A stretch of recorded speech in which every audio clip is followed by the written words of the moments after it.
Lorsque Charlène Wittstock l'a rencontré pour la première fois, le prince Albert de Monaco était le célibataire le plus riche du monde. Le 1er juillet 2022, le couple monégasque a célébré leur 11e anniversaire d'union après s'être dit « oui » en 2011, soit 11 ans après leur première tête-à-tête en 2000. Lors du meeting international de natation organisé par la principauté. À l'époque, la princesse Charlène est encore Charlène Wittstock, championne de natation sud-africaine qui compte plusieurs médailles à son palmarès. Elle vient de remporter la médaille d'or du 200 mètres d'eau craoulée, récompense remise en présence de son futur mari. Quelques regards échangés, puis l'un et l'autre retournent à leur quotidien.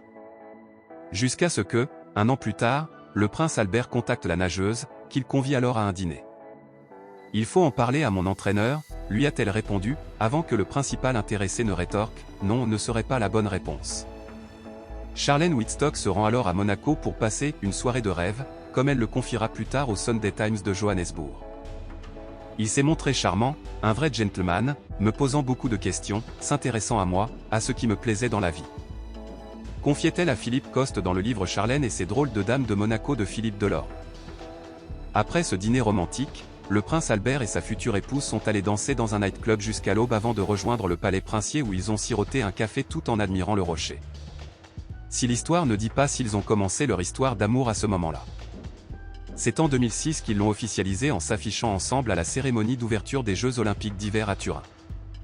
Après plusieurs années d'amour, c'est en juin 2010 que Charlène et Albert de Monaco ont annoncé leur fiançailles avant de se marier civilement, puis religieusement, un an plus tard. Un moment émouvant, quelques mois après le mariage royal du prince William et de Kate Middleton, qui a malheureusement fait l'objet de plusieurs rumeurs désagréables. Notamment à cause des quelques larmes versées par la princesse à la sortie de la chapelle royale, tandis que son mari lui intimait de ne pas pleurer. Si certains se sont imaginés que leur relation battait déjà de l'aile, la princesse, elle, avait révélé quelques mois plus tard qu'elle avait été submergée par l'émotion. Et que les mots glissés par son mari étaient un signe d'affection.